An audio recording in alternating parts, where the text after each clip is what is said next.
comenzamos a definir qué cosa es la química nuclear.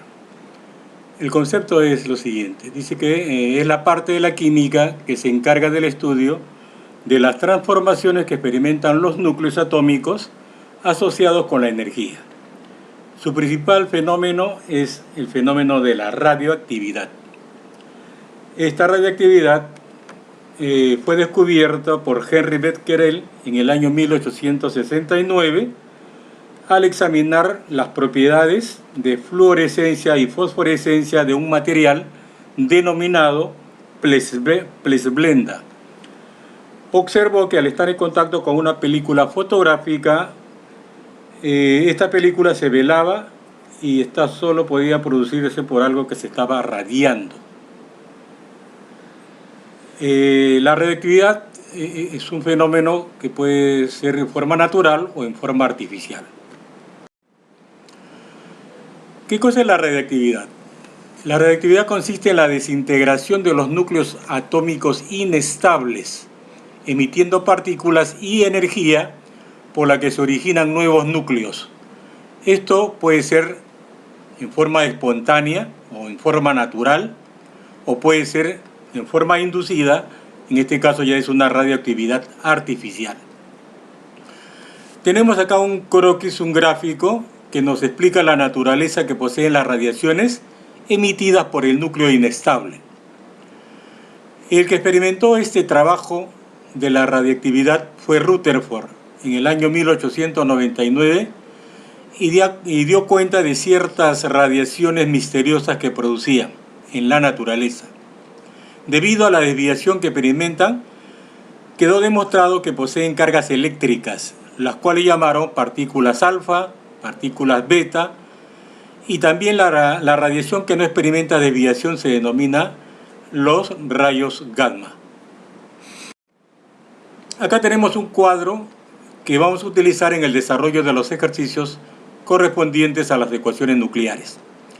Ahí tenemos las partículas, tenemos la partícula alfa, su símbolo, igualmente su equivalencia. También se le conoce como heliones, ¿no? Porque se derivan del helio, que tienen como número de masa 4 y número atómico 2. Y tiene una carga eléctrica divalente positiva, más 2.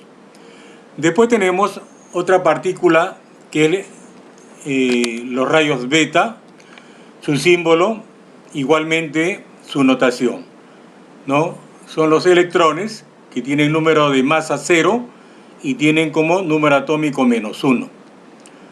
Tenemos después el positrón con sus símbolos correspondientes.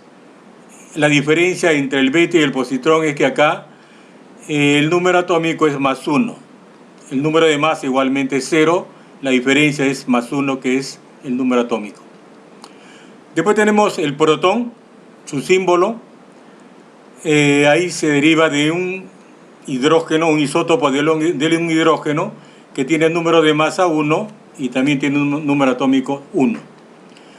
Otra de las partículas es el deuterón, que también es un isótopo del hidrógeno, es el deuterio, que tiene un número de masa 2 y número atómico 1.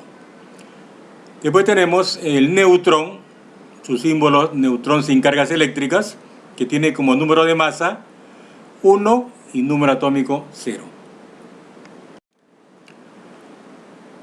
Vamos a definir qué cosa es una reacción nuclear.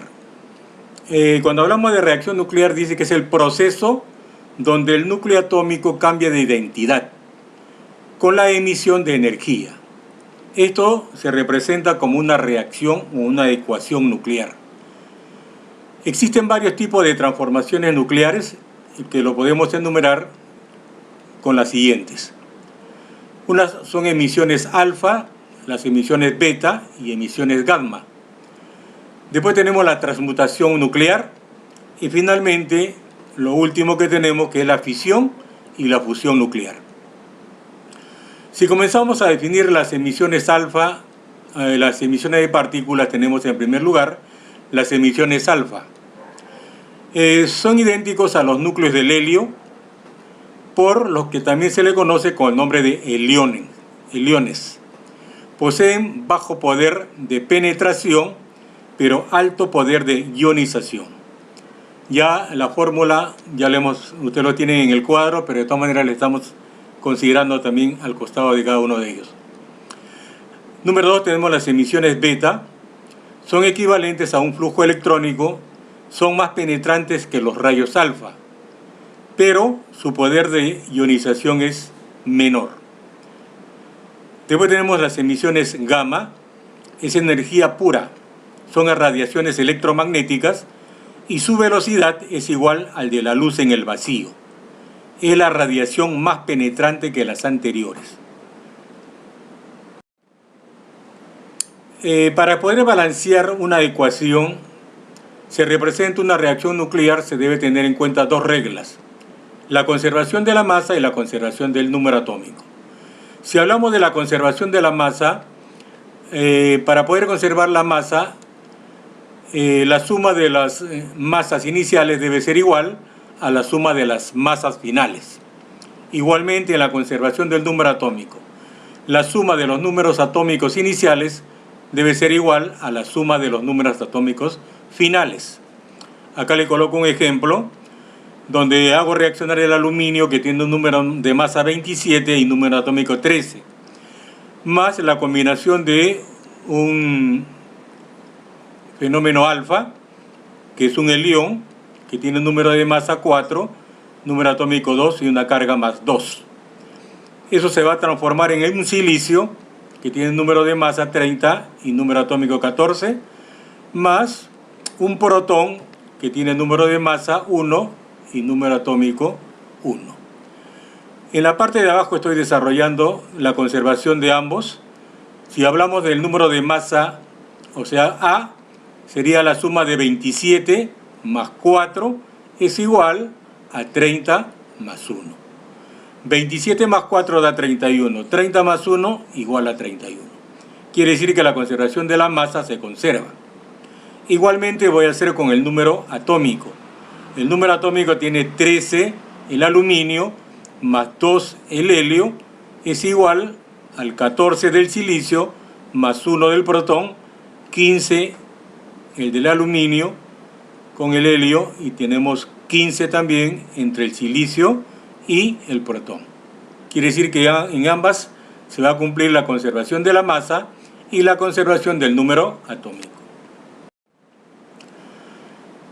En el punto B vamos a ver la transmutación nuclear. ¿Qué cosa es una transmutación nuclear?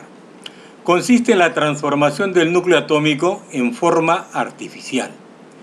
Y esto se lleva a cabo en las centrales nucleares por bombardeos de núcleos llamados blancos, con partículas denominadas proyectiles.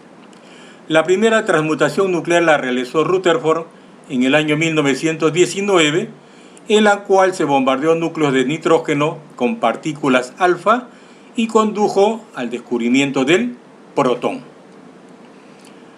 Y finalmente, para terminar todo lo que es la radiactividad, tenemos como punto número C la fisión y fusión nuclear.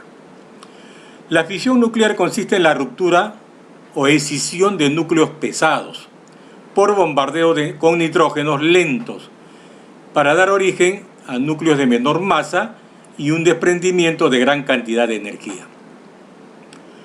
Y finalmente tenemos la fusión nuclear, que consiste en la unión de núcleos ligeros, dando origen a núcleos de mayor masa y además la liberación de mayor cantidad de energía que en la fisión. Bien, alumnos, eso ha sido todo en cuanto a la parte teórica. Ya en el desarrollo de la práctica, ahí vamos a desarrollar ejercicios y vamos a continuar con los temas correspondientes, y finalmente va a quedar como algunas preguntas para que también ustedes desarrollen y hagan con la secuencia de lo que he desarrollado en la pizarra. Y finalmente ya tienen ustedes después ya una ficha evaluativa, que es el quiz, que son las notas que van a ser derivadas a la dirección. Muchísimas gracias por su atención.